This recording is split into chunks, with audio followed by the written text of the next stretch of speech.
Hello, friends from across the nation and around the world. I'm Martin, and you are listening to Dad's Bedtime Stories.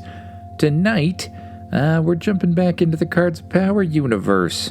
A universe where kids are given magical cards which give them magical powers and, sent off into the forest to fight magical creatures. Most recently, we've been involved in a deity-level tournament where magical creatures battle other magical creatures, and we have a perfect listener suggestion for today's episode, so let's check it out. Hi, my name is Maeve. And my name's Henry. We would like a suggestion for the Cards of Power series, where there's a girl named Maeve, and she has a splatter painting cat. If Magnus gets fully splattered in paint, one of his attacks he can't use. And also, if she uses quick dry paint, Magnus would get stuck, and then he'll have to melt it off. Bye, I love your podcast. All right, Maeve and Henry, I am taking that as some kind of cat that shoots out some sort of paint-like substance that takes powers away and can also kind of freeze people in place, so that's what we're going with tonight. If you like the podcast, ratings and reviews help a lot, sharing with friends helps a lot, and supporting on Patreon helps a lot. If you want an ad-free experience, I always try to keep that as cheap as possible, so for as little as $1 a month, you can go ad-free on Patreon and get your own private RSS feed. And in fact, I've had quite a few people join in the last couple weeks. So I want to give a shout out to them. Thank you to Ace, who recently joined Patreon and is supporting me there. I really appreciate that, Ace. Thank you for listening. And next up, thank you to Charlie Gibbs, who apparently listens every single night. Charlie, I really appreciate that, and I hope you enjoy not having ads on the podcast. And if you don't mind having ads on the podcast, that's awesome too, because they support the podcast as well. So basically, however you choose to listen, you are supporting me, and I really appreciate it, everyone. I'm an independent podcaster. I get out 3 episodes per week, almost every single week, and that is not an insignificant amount of work. It actually takes quite a bit of time and effort, and it's thanks to all of the listeners that I keep doing it, so I appreciate you. Thank you. Here's a possible ad from a possible sponsor. Now it's time to close your eyes, get as comfortable as you can in that bed, and imagine yourself doing what the kid in the story does. You wake up once again inside the, alien tournament hotel that you've been staying in. You push Magnus awake. He groans, gets up, stretches like a cat, and asks you the question he almost always asks you. So, what are we getting up to today? Well, I'm pretty sure we have the last round of the preliminary deity-level tournament. You answer. Oh, yeah. Well, as long as we beat this one next person, I guess we move on to the actual tournament. That's right, you say. Want to go get some breakfast? Do I ever? Once again, you and Magnus head down the elevator and get that sweet, sweet continental hotel breakfast. A buffet of all sorts of breakfast treats and treasures. Following that, you head over to one of the computer screens. You present your ID card from your card core, and a little schedule pops up in front of you. You are up against someone named Maeve in 15 minutes. Building 5, Arena 1. All right, Magnus, we better get over to Building 5, you say. You run outside and immediately summon your wing card. 2 powerful energy wings shoot out behind your back, and you easily float up in the air, over top of the rest of the crowd. Magnus lifts up off the ground using his own wings and floats beside you. You immediately head over to Building 5. You land in front of the doors, retract your wing card, and head inside, straight to the registration table. Ah, welcome. Please present your ID, the man behind the table says. You present your tournament ID once again. He scans it with a little device and looks on his computer. Very good. You will be competing in Arena number 1 very shortly. I suggest you get there right away. It's that way, he says, pointing to his left. You head over to the giant number 1 sign, climb in the elevator with Magnus beside you, and press the button. The doors close, the elevator lifts up to the next floor, and you step out onto a tournament surface that looks just like all the other ones. A real dirt and rock ground, a little pool of water, some shrubbery and living plants and grass, and of course, air. There's air everywhere after all. Once again, you're the last one there. Your opponent, Maeve, is already waiting at the center, beside the referee. You walk up, shake Maeve's hand, and introduce yourself. All right there, everyone. Welcome to another preliminary round of the deity level tournament. You all know the rules. This is what they call sudden death. You lose, you're out. You win, well, you go on to the real deity level tournament. Now, on my left, we have Maeve, along with her chosen magical creature, Splatter Cat. On the right, we got this person here, whatever your name is, along with a fire dragon named Magnus. Please proceed to your circles and I will announce the beginning of the match. As you always have before, you walk back to your little protective circle. Almost immediately, a force field forms around your body, all the way up to the ceiling. Maeve does the same on the other side, and the referee floats into the air covered by a force field of his own. You give Magnus a little nod, and immediately he begins to evolve, growing larger and larger and larger, before shrinking down a little bit to his deity-level form, a large and powerful black fire dragonling with veins of pure heat energy. Across from him stands the Splatter Cat, a fairly ordinary-looking house cat, though it too suddenly starts to grow, larger and larger and larger, until it's closer to the size of an elephant than a cat. Its fur lights up with little spots that solidify into different colors of, well, spots that look kind of like paint. You wonder exactly what this Splatter Cat does. All right, everybody. We're gonna begin the match in 3, 2, 1, go. Magnus decides not to waste any time. He begins to glow, slams his claws down into the ground, and energy spreads out from them, cracking the ground into little bits before melting it and transforming it into lava. Little veins of lava begin to form, and the Splatter cat jumps up in the air, lifts its tail, and whips it towards Magnus.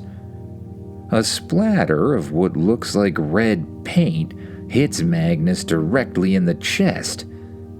It doesn't seem to hurt him or anything, but it does glow a strange color.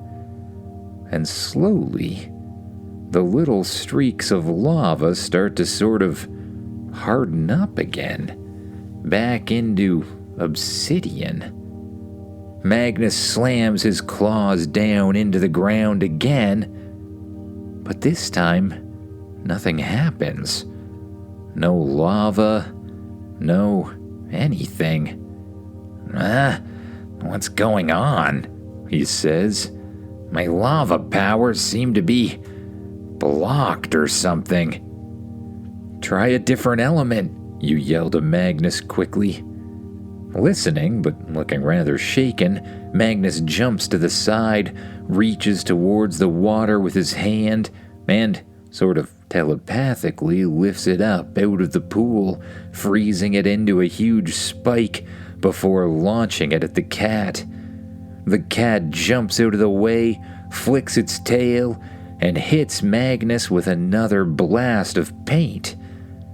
Again, the paint glows for a moment, before, well, just turning into a big splotch of paint all across his body.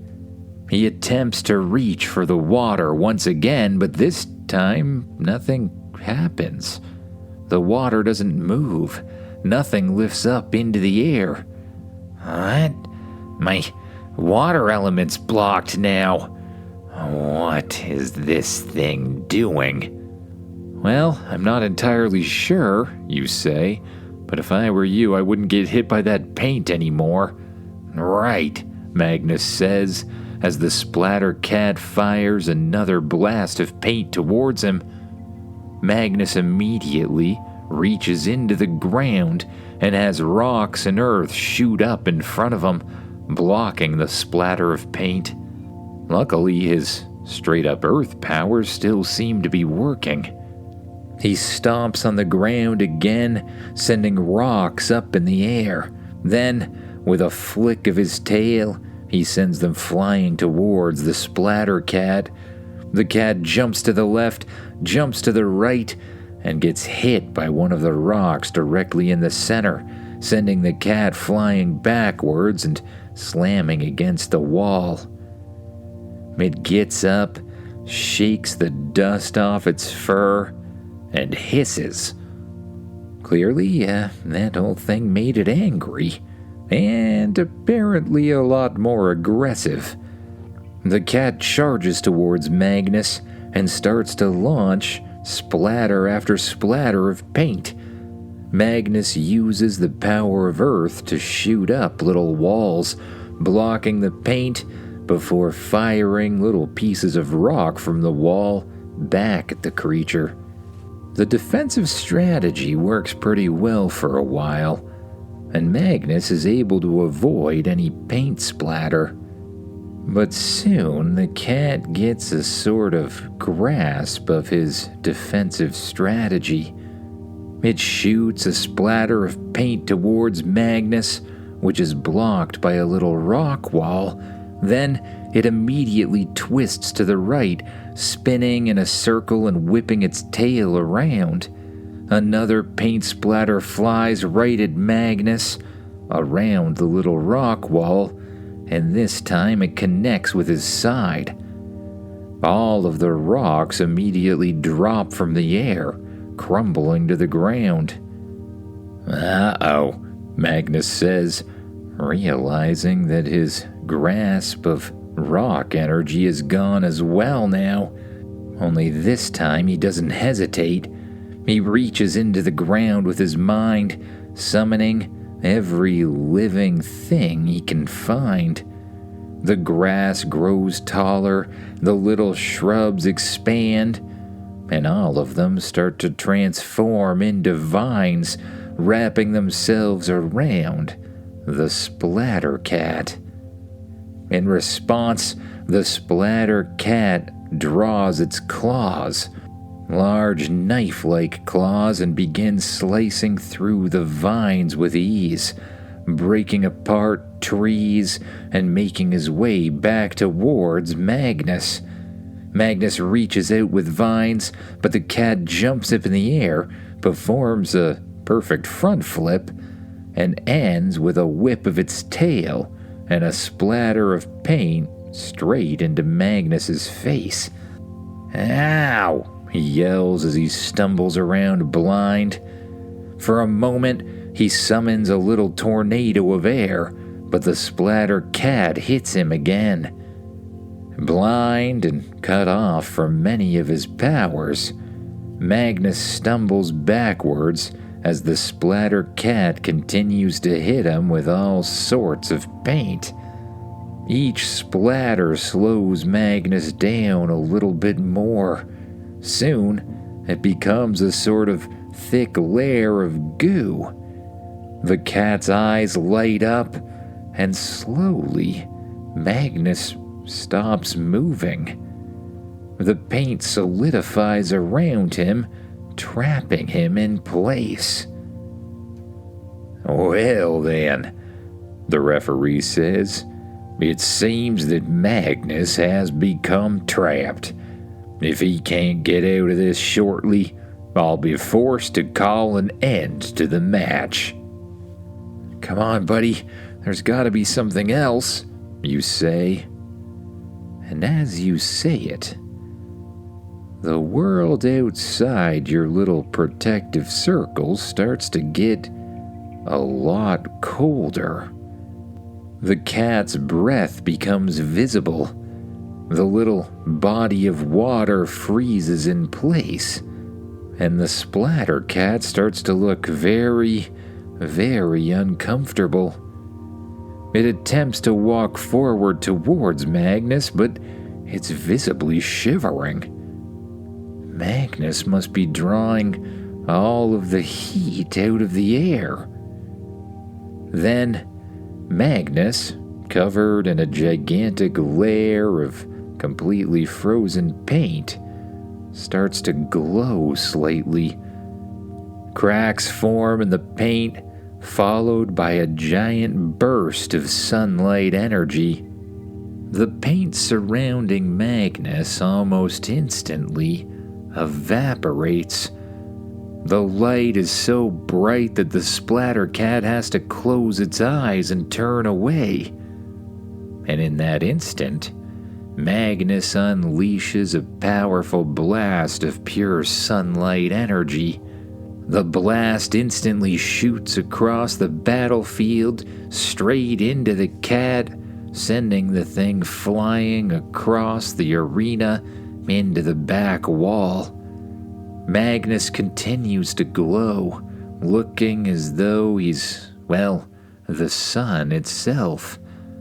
And the stream of energy continues to fly towards the cat, pressing it up against the back wall, leaving it unable to move.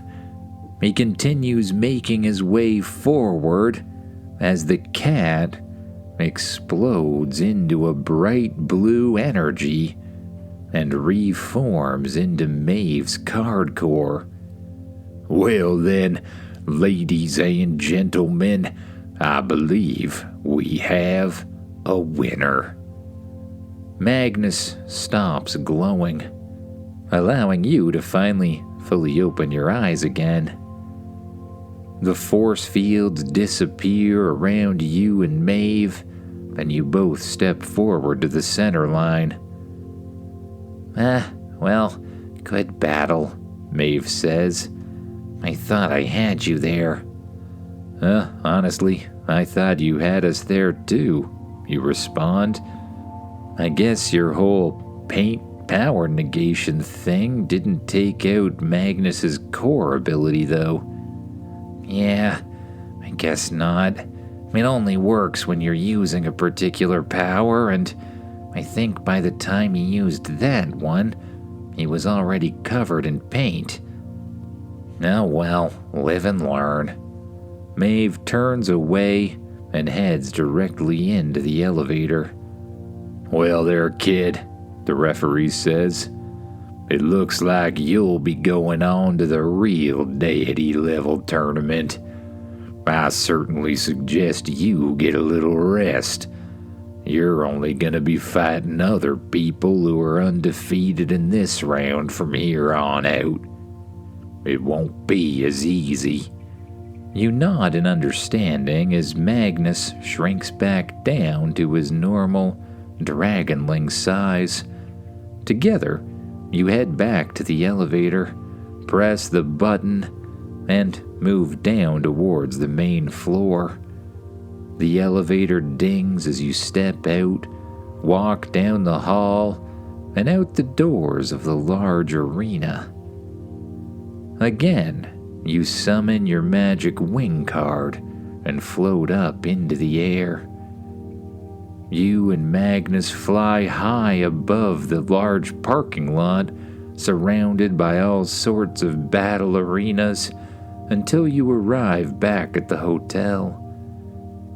You land in front of the doors, call your wing card back into your core, and walk inside. You move towards the elevators again, go up to your floor, and step out into the hallway. You walk to your room, open it up with the key card, and head inside. Once again, you find a little room service cart with an entire feast on it. A board on top full of all sorts of different foods. Burgers, tacos, pizza, anything you could imagine. And a little tray on the bottom full of all sorts of different desserts. Ice creams, pies, cakes, treats, everything. You look at Magnus before looking back at the tray of food and beginning to eat your fill. You eventually find a card that says, "Congratulations on making it to the deity level tournament. We thought you could use a little more energy." "Well, isn't that nice?" you say to Magnus as you continue to eat a little bit of everything you want.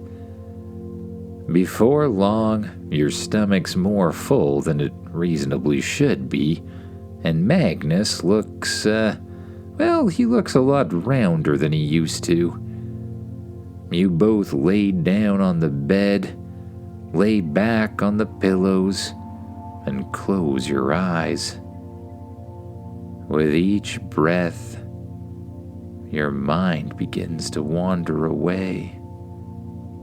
With each breath, your muscles start to relax a little bit more, letting go of any tension and melting into the bed. You let go of the tension in your shoulders, your arms, your legs, your neck, and even your face. And slowly your mind begins to wander off to thoughts of new dreams, new adventures, and new deity-level opponents to come. Good night, everyone.